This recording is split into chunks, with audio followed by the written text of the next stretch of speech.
Every day, all over the world, people working in laboratories are injured and expensive damages are caused by accidents that could have been avoided if the people would have followed safe working practices. This video wants to give you advice on how to work safely in a laboratory environment so that you can avoid unnecessary risks to yourself and others.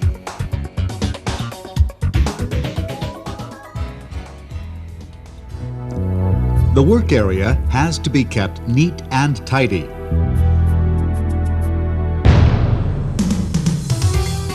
No eating or drinking is allowed in laboratories. No running. No bags are permitted on the laboratory floors or in corridors. Protection.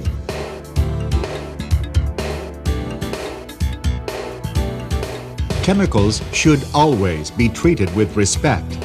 Do your best to avoid unnecessary contact. To protect yourself from chemicals, protective clothing is required.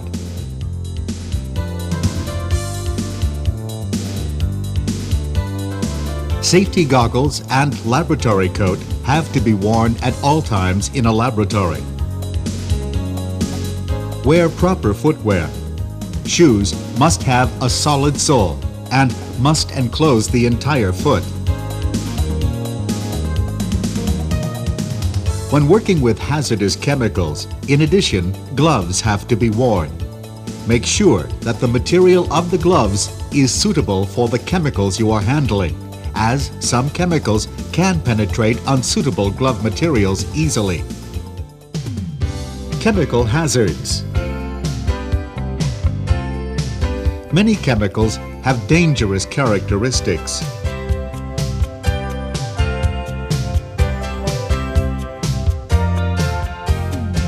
They may be flammable, explosive,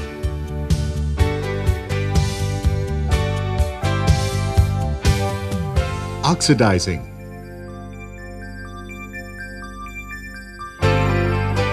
irritant,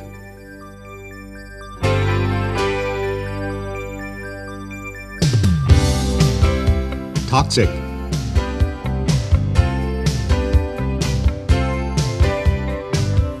corrosive,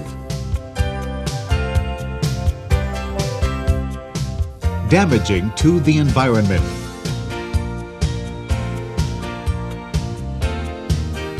In addition, they may be cancerogenic, mutagenic, or teratogenic.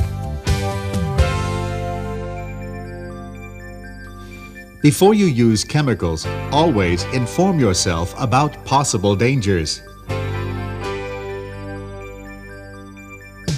Besides the name and the hazard symbol, you can find information about the specific dangers of the chemicals and also precaution on the labels of the bottle. Many labels contain, besides the direct safety information, additional information in risk phrases or R phrases and safety phrases or S phrases. Books and information materials of the labor associations provide more detailed information about the specific hazards of a chemical. Safety posters attached in the laboratories provide quick access to safety information and precaution measures of often used chemicals.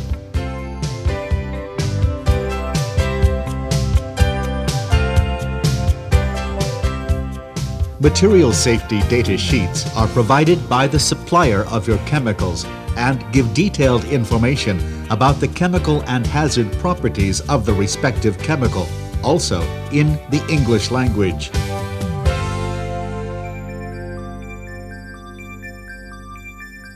MSDS and safety guidelines are also available on CD-ROM.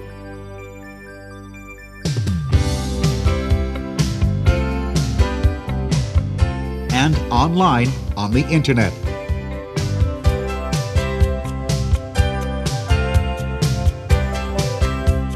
It is important to label any glass or flask you fill, as many hazardous solutions look just like water.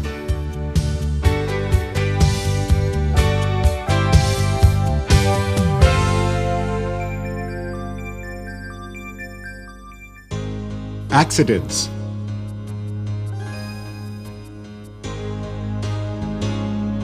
Most accidents occur because there is a breakdown in safe work procedures and administrative control.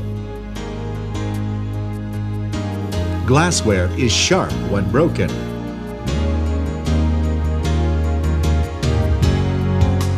Chemicals can be corrosive or toxic. Even a wet floor can cause an accident. Even small accidents can lead to a major disaster.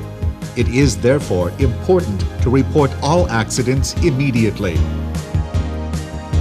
Cleaning up minor accidents immediately avoids any danger for a later accident.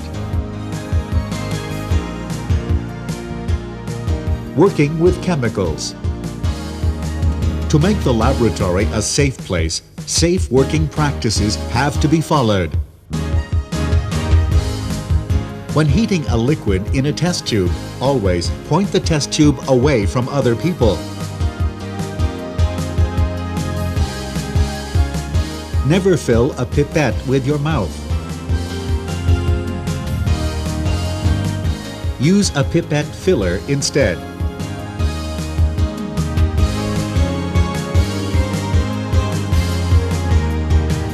Always fill a burette below eye level.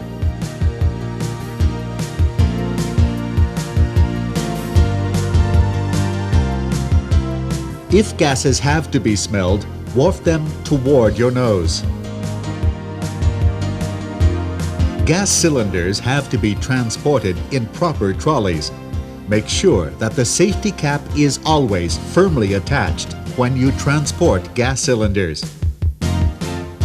If a cylinder is too heavy for you to handle alone, get a second person to assist you.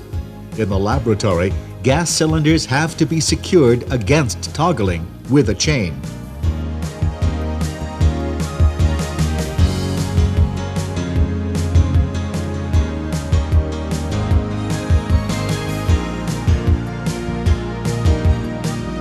Heavy bottles that have to be handled with both hands may not be stored over head height.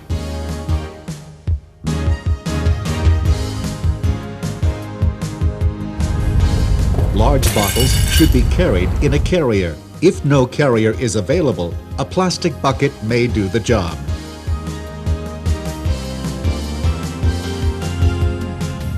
Experiments that may produce hazardous gases have to be carried out in a fume cupboard. Make sure that the hood is closed properly. Ensure that the hood is functioning properly. Spills of chemicals on the bench or the floor have to be cleaned up immediately to avoid accidental contact with the skin.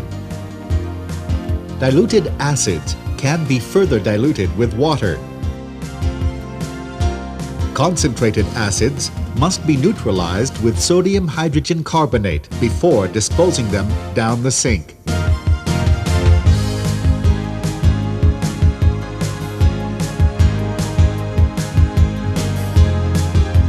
For concentrated bases, neutralize with diluted acid first.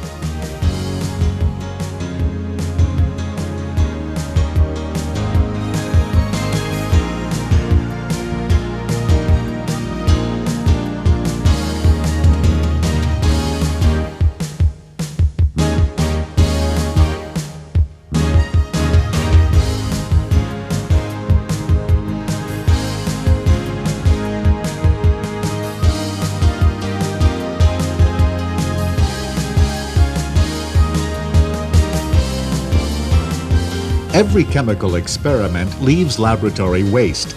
Some of these wastes are incompatible to each other and may lead to vigorous reactions or the development of toxic fumes.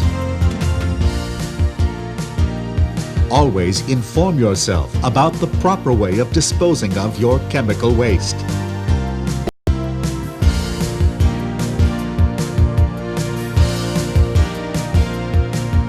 Some waste cannot be disposed to the wastewater system. Inform yourself what waste can be disposed down the sink and which ones cannot. Never dispose solvents down the sink.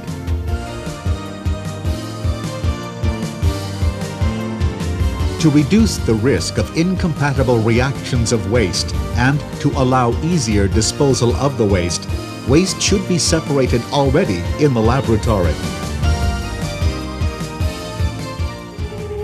Fire hazards.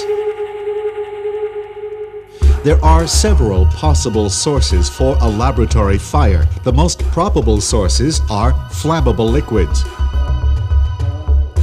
Flammable and highly flammable liquid can easily be ignited when there is a source of ignition, like an open flame, or sparks, or heat sources, and even electrostatic charges. Sparks may also occur when you plug in electrical devices or turn electrical devices on or off.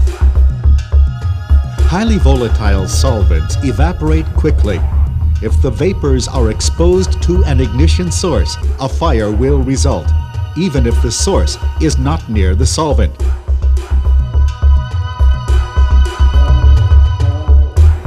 So if you work with flammable solvent, make sure that there is no source of ignition close by.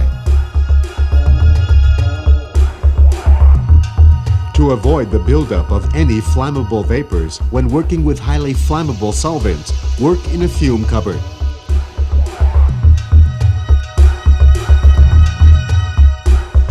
To heat a flammable liquid, use either a water bath, a steam bath, an oil bath, or a heating mantle. In some cases, even very simple measures may be sufficient to avoid a big fire.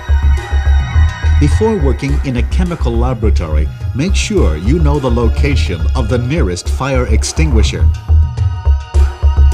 fire blanket, and emergency exit. Also, a bucket of sand can efficiently extinguish a fire.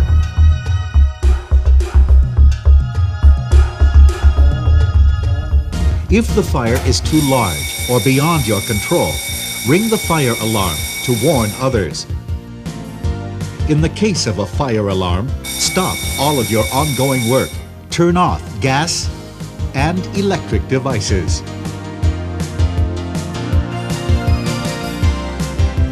Follow the orders of safety personnel and loudspeaker messages, and leave the laboratory quickly and orderly through the nearest safety exit. In the case of a fire alarm, never use electric elevators. Use the stairway instead. After leaving the building, assemble at your designated meeting point and wait for further instructions. By this way, it can be verified that every person has left the building. Don't leave the area without authorization.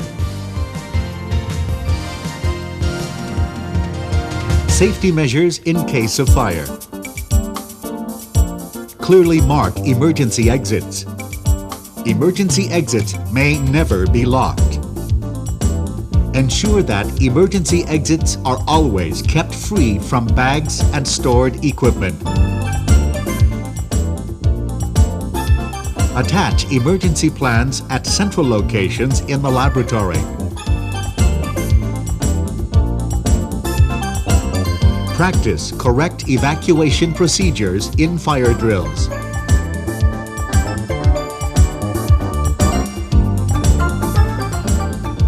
First aid. Accidents involving injuries can happen in the laboratory at any time.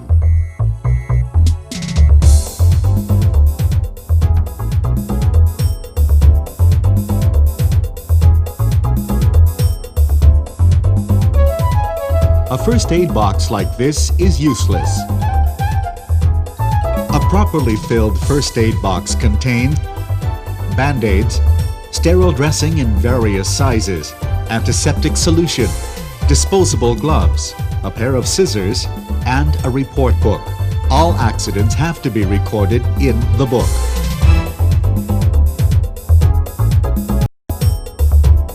When a cut occurs, first rinse it with plenty of running water. Then clean with antiseptic solution. Dry the wound and surrounding skin and cover it with a sterile dressing.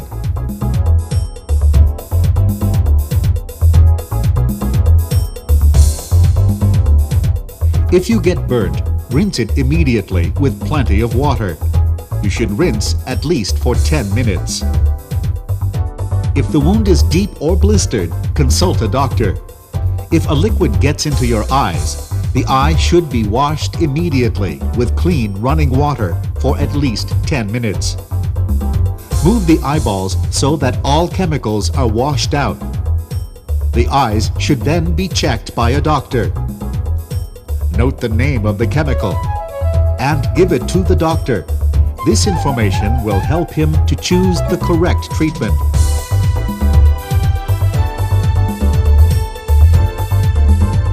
If chemicals spill over your clothes, remove the contaminated clothes immediately and use the nearest emergency shower.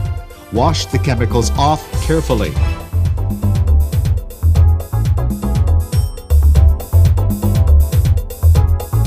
To ensure that the water in the emergency shower and the eye wash fountain is always clean, the shower and fountain have to be opened at regular intervals to remove the old water from the system. Otherwise, bacteria may grow in the pipes and cause damage to the injured.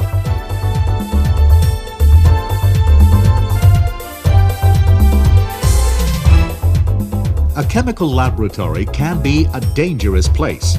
It is in your hands to make it a safer working environment by following the rules and regulations on safe working practices.